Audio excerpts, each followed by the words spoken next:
오늘 우리에게 주시는 하나님의 말씀입니다. 신약 성경 데살로니가전서 5장 18절 말씀입니다.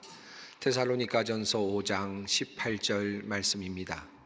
이 계시의 말씀을 봉독할 때 다 함께 살아계신 하나님의 음성을 들으실 수 있기를 바랍니다. 범사에 감사하라. 이것이 그리스도 예수 안에서 너희를 향하신 하나님의 뜻이니라. 아멘. 제가 언젠가 청년들을 지도할 때의 일입니다. 아주 오래전 일인데 그때 저희가 추수감사절을 맞이해서 우리가 감사하는 이유라는 제목으로 프로그램을 가진 적이 있습니다. 모인 사람들이 각각 자기가 생각하는 사람들을 적어서 넣도록 한 상자에 넣도록 했고, 그리고 나서는 한 사람씩 나와서 마치 제비 뽑듯이 거기에 들어있는 사람의 모습 또 사람의 이름을 거명하고는, 그리고 거기에 대한 감사의 이유를 이야기하고 들어가는 그런 프로그램이었습니다. 한 청년이 나와서 뽑았는데 농부라고 하는 이름이 나왔습니다.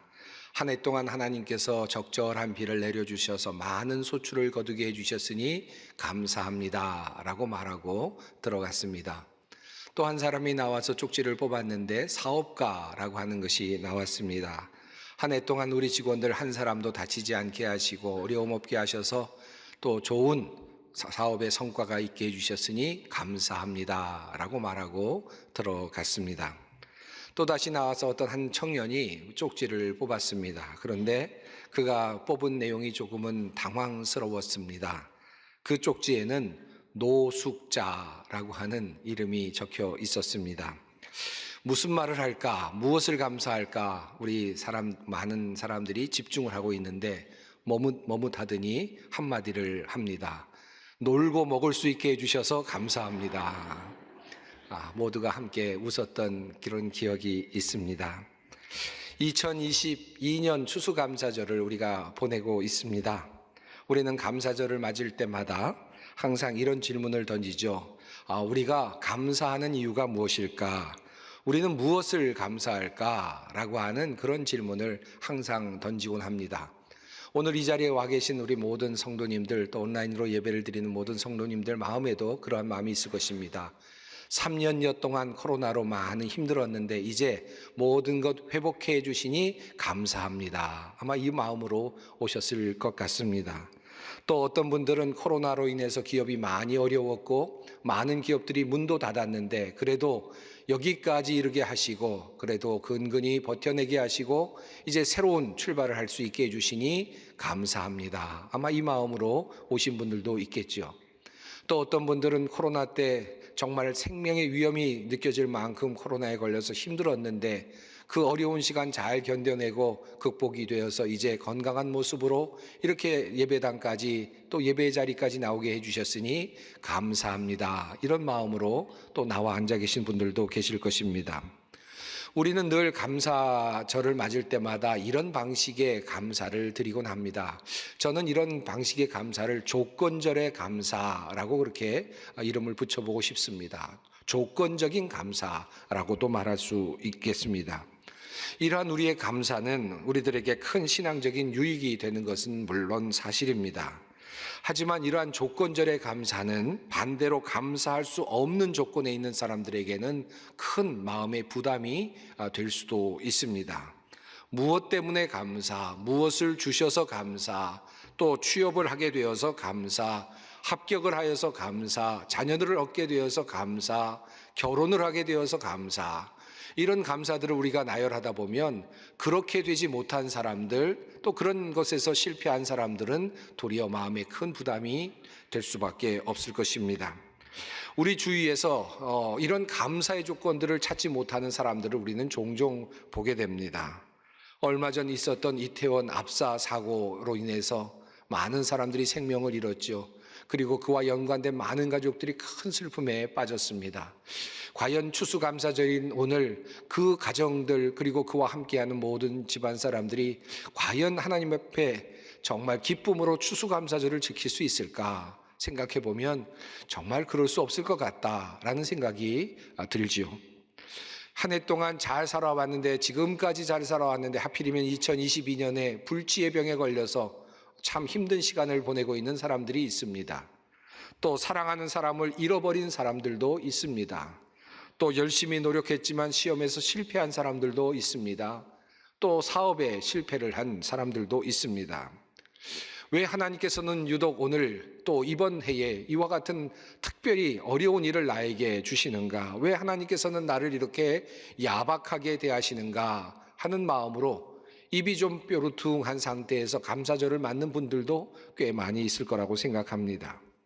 하나님에 대하여 실망감을 가지고 섭섭함이 생겨나는 그런 경험을 하면서 오늘을 맞는 분들이 있겠죠. 종종 이런 일을 당하면 이런 생각이 들기도 합니다. 하나님께 이런 때라면 좀 투정을 부려도 되는 것 아니냐, 또는 좀 하나님께 항의하면 되는 거 아닌가, 또 이럴 때 하나님 앞에 불평하면 좀 안 되나 하는 그런 생각도 들 때가 있습니다. 이런 때에는 좀 감사 안 해도 되는 것 아닙니까? 또 아니면 차라리 하나님께 격렬하게 항의하면 그래도 마음이 좀 그래도 후련해지지 않을까, 그런 생각이 들 때도 없지 않습니다. 장로회 신학대학교 교수님이신 홍인종 교수님이 쓰신 감사송이라고 하는 그런 가사의 시가 있습니다. 여러분, 그 가사의 내용이 이렇습니다. 그래서 감사, 그래도 감사, 그러나 감사, 그러므로 감사, 그렇지만 감사, 그럼에도 감사, 그러니까 감사, 아주 그냥 감사, 그리 하실지라도 감사, 그리 아니하실지라도 감사, 그럼에도 불구하고 감사, 이래도 저래도 감사, 매일매일 감사, 항상 감사, 쉬지 말고 감사, 범사에 감사, 범사에 감사, 범사에 감사. 모을 수 있는 건 다 모으신 것 같습니다. 정말 그리 아니하실지라도 감사, 그러나 감사. 저는 이 가사 내용으로 노래를 부를 때마다 참 은혜를 많이 받습니다. 그런데 이 노래를 부를 때마다 한편으로는 조금 부담스러운 것도 사실입니다. 마치 모범답안을 모아서 부르는 것 같은 그런 생각이 들 때가 있습니다. 너무나도 은혜로운데 신앙의 모범생들만 불러야 될 것 같은 그런 느낌이 드는 찬송이고 또 감사송입니다. 때로는 답답할 때가 있지 않습니까? 때로는 아닌데 내가 이렇게 감사할 수 없다라는 생각이 들 때도 있습니다. 자, 그럼에도 불구하고 우리가 이렇게 감사하자라고 말하는 이유가 뭘까요? 그러나 감사, 그럼에도 불구하고 감사하자. 왜 우리가 그렇게 이야기를 합니까? 그 이유가 무엇일까 하는 것입니다. 오늘 여러분과 함께 그 이유를 함께 생각해 보고 싶습니다. 이 문제에 대한 답을 찾아가기 전에 한 가지 흥미로운 사실을 먼저 확인할 필요가 있습니다. 여러분, 성공하고 많은 것을 가진 사람이 하나님께 더 깊은 감사를 할까요? 아니면 어려운 상황에서 실패를 경험하고 그리고 힘든 시간을 보내는 사람들이 하나님께 더 깊은 감사를 할까요? 물론 이것을 일반화하기는 어렵겠습니다. 매우 개별적인 부분들이 없지는 않습니다만은, 그러나 우리가 일반적으로 생각하는 것과는 상당히 다른 그런 여러 가지 형상들이 또는 상황들이 있다는 것을 우리가 한번 살펴볼 필요가 있습니다.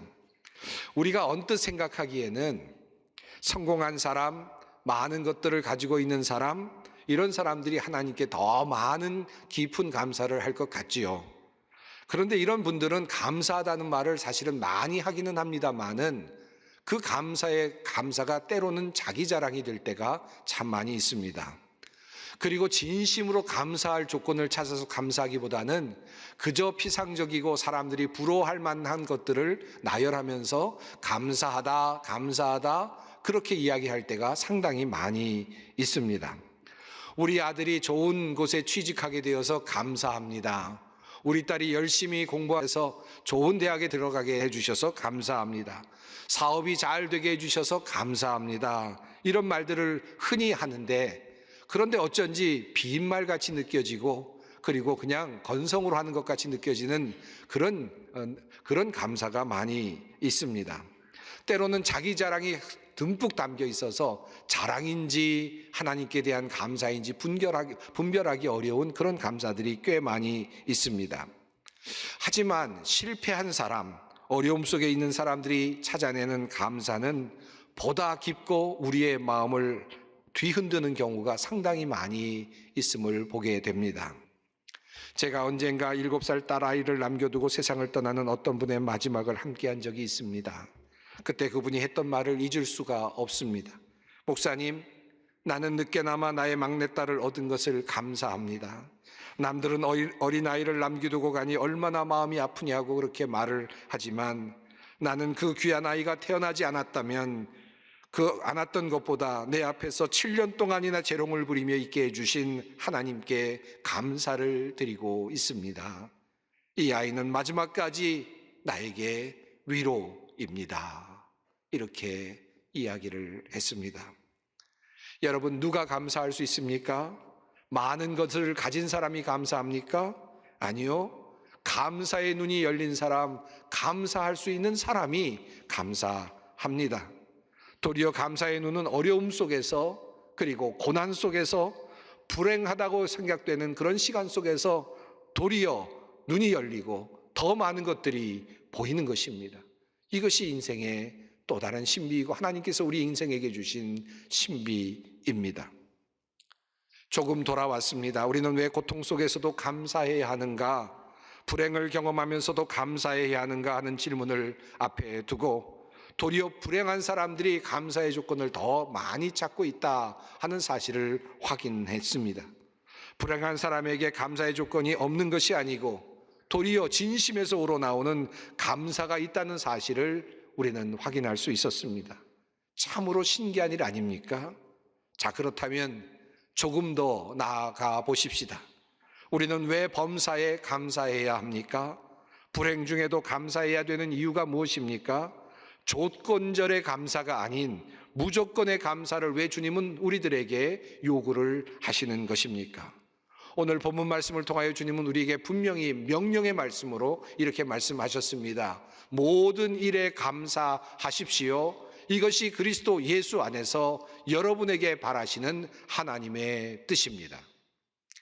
감사를 하면 어떤 결과가 있는지에 대해서 성경은 도리어 말씀하지 않았습니다. 도리어 하나님께서는 모든 일에, 범사에 어떤 일을 만나든지 감사하십시오.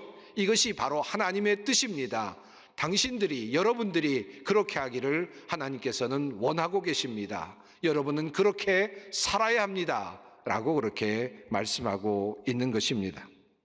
왜 하나님은 우리가 어떤 상황 속에서도 감사하기를 원하실까? 무조건 하나님이 잘하셨다는 칭찬을 받고 싶어 하시는 것일까? 칭찬과 감사를 하나님께서 유독 좋아하시기 때문일까? 한 연구의 결과를 여러분에게 소개해 드리고 싶습니다. 하버드 메디컬 스쿨에서 발간하는 하버드 헬스 퍼블리싱이라고 하는 그런 연구지가 있다고 합니다. 그 연구지에 2021년 8월 14일자의 논문집에 감사는 우리의 삶을 더 행복하게 만든다라는 제목의 글이 실렸습니다. Giving thanks can make you happier라고 하는 그런 제목이었습니다. 이 글에는 심리학자들 및 유수한 대학에서 이루어졌던 감사의 태도와 관련된 연구 결과들이 요약되어 실려 있었습니다.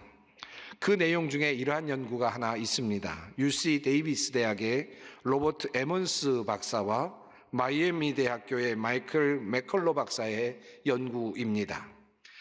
이 연구에서 모든 참가자들은 세 수로 나누어졌습니다. 그리고는 매일같이 특정한 주제에 대해서 매주 몇 문장을 쓰도록 하는 그런 과제를 부여했습니다. 세 그룹으로 나누었는데 한 그룹은 일주일 동안 감사한 일을 적어내는 것이었습니다. 또 한 그룹에서는 일상에서 일주일 동안 짜증나는 일들을 모아서 적도록 했습니다. 또 한 그룹은 그들에게 영향을 미쳤다고 생각되는 사건, 긍정적이든 부정적이든 그 자기 자신에게 뭔가 영향을 미쳤다고 생각되는 그와 같은 것들을 적도록 했습니다. 10주 동안 그와 같은 그런 실험을 했다고 합니다. 10주가 되었을 때 어떤 결과가 나왔을까요? 감사에 대해서 쓰도록 했던 그룹의 사람들은 보다 더 낙관적인 태도를 가지고 있었다고 합니다. 자신의 삶에 대한 자신감이 조금 더 많이 올라가 있었다라고 하는 것입니다. 놀랍게도 짜증을 내는 일에 대해서 쓴 사람들보다 더 많은 운동을 하고 있었고, 그리고 의사들과 상담하는 일도 많이 줄어 있었다라고 하는 그런 연구였습니다. 흥미로운 연구입니다. 펜실베니아 대학교의 와튼스쿨의 연구원들이 또한 연구한 내용이 있습니다. 기금 모금 행사를 하고 있는 직원들을 무작위로 나누어서 둘로 나누고는 실험을 한 그런 내용들이었습니다.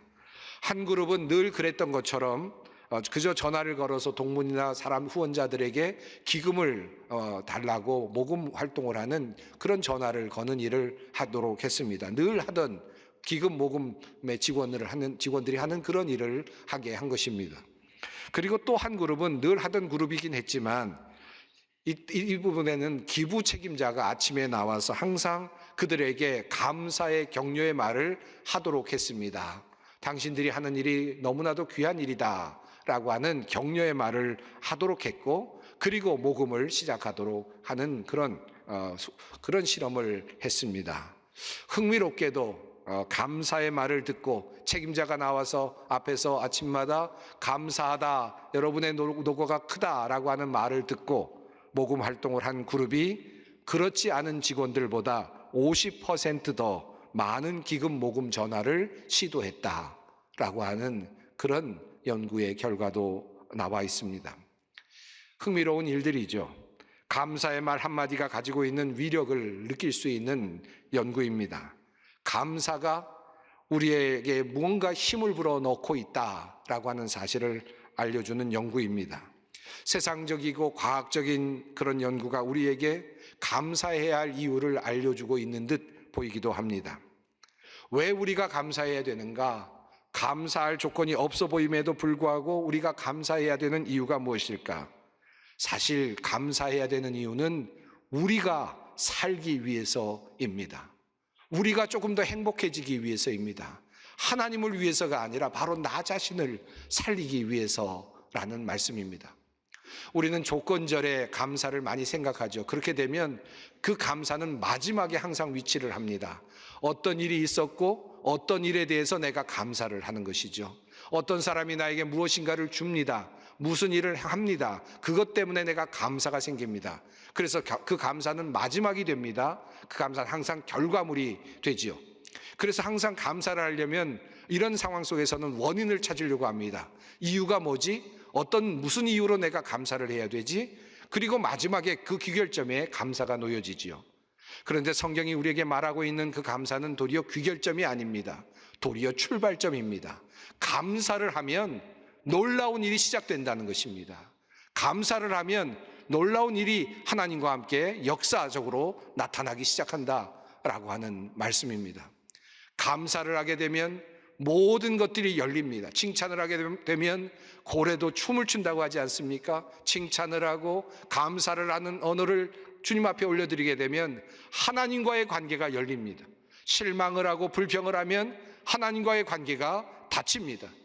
열기 위해서, 그리고 하나님과의 관계를 끊임없이 붙잡기 위해서 우리는 감사해야 한다는 말씀입니다. 여러분, 이 원인으로서의 감사를 한번 깊이 이번 주일에 여러분 한번 생각해 보셨으면 좋겠습니다. 여러분 집으로 돌아가셔서 오늘 추수감사주일에 또 함께하는 우리 가족들에게, 남편은 아내에게 감사하다라는 말을 한번 이야기해 보십시오. 아내는 남편에게, 남편은 아내에게, 자녀는 부모님에게, 부모님은 자녀에게 감사합니다라는 표현을 한번 해보십시오. 감사할 조건이 없는데 그저 가만히 계셔 주셔서 감사합니다. 그저 눈빛 하나만으로도 너무 감사합니다. 그저 한마디 말씀하셨던 그 말씀이 참 감사했습니다. 그저 한마디라도 그렇게 이야기를 하는 거죠. 그러면 어떤 일이 일어날 것 같습니까? 감사의 말을 전하는 순간 상대방의 마음이 달라집니다. 문이 열려요.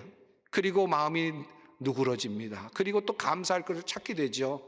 더 뭔가를 주고 싶어 합니다. 사랑의 마음이 생겨납니다. 그러므로 감사는 결과가 아니라 무엇을 만들어내는 출발입니다. 도리어 시작점이라는 말씀입니다. 감사를 하면 무언가가 일어납니다. 감사를 하면 무엇인가가 열립니다.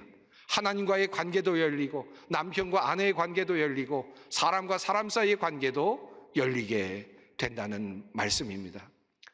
우리가 너무나도 감사를 아끼는 것 같습니다. 감사를 아끼고 꼭 필요할 때만 감사를 해야지, 내 감사는 귀해, 내 감사는 그렇게 허투루 나가는 것이 아니야, 이렇게 아끼는 것 같습니다. 그러나 감사를 남발하면 어떻겠습니까? 감사를 좀 많이 하면 어떻겠습니까? 옆에 있는 사람들에게 감사하다는 말 한마디가 또 다른 사람의 관계를 살리고 관계를 열어주는 일들이 일어나게 될 것입니다. 죽을 때 후회하는 25가지라고 하는 책이 있죠. 많은 분들이 읽으신 책일 것입니다. 슈이치 박사가 쓴 글입니다. 사람들을 상담하면서 많은 암 환자들이나 호스피스 환자들을 상담하면서 그들에게 있어서 마지막으로 후회되는 것들 25가지를 나열하죠. 그 중에서 첫 번째, 많은 사람들이 마지막에 후회하는 것이 무엇이었습니까? 첫 번째, 그것은 바로 사람들에게 내가 고맙다는 말을 하지 못했던 것, 감사하다는 말을 하지 못했던 것을 첫 번째로 후회하고 있습니다. 수많은 사람들이 열심히 살아가는데 마지막이 되면 내가 왜 이렇게 고맙다는 말을 많이 하지 못했지? 왜 이렇게 감사하다는 말을 하지 못했지? 라는 생각을 하며 후회를 한다는 말씀입니다. 모든 것이 감사로부터 시작이 되는 것입니다. 원수를 사랑하는 방법, 여러분 원수에게 가셔서 감사하다는 말 한번 해보십시오. 원수가 친구가 될 것입니다. 원수가 친구가 되는 놀라운 변화를 여러분이 경험하시게 될 것입니다. 감사는 능력입니다. 감사는 우리를 살리는 것입니다. 감사는 생명입니다. 이 감사를 그러므로 우리가 해야 합니다. 우리 주님께서 권면하십니다.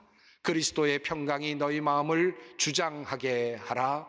너희는 평강을 위하여 한 몸으로 부르심을 받았나니 너희는 또한 감사하는 자가 되라. 하나님의 평강이 어디서부터 오는가?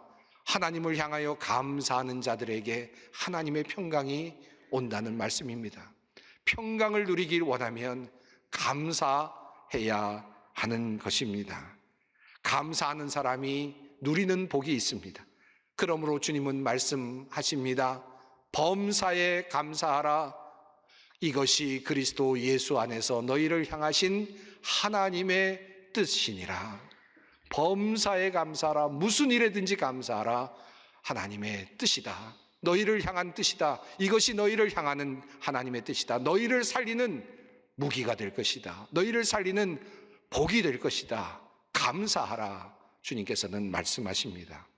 그러므로 우리는 그래서 감사하고, 그래도 감사하고, 그러나 감사하고, 그러므로 감사하고, 그렇지만 감사하고, 그리고 그럼에도 감사하고, 그리 하실지라도 감사하고, 그리 아니하실지라도 감사하고, 이래도 저래도 감사합니다. 쉬지 말고 감사하고, 범사에 항상 감사합니다. 감사는 능력을 만듭니다. 감사는 원인입니다.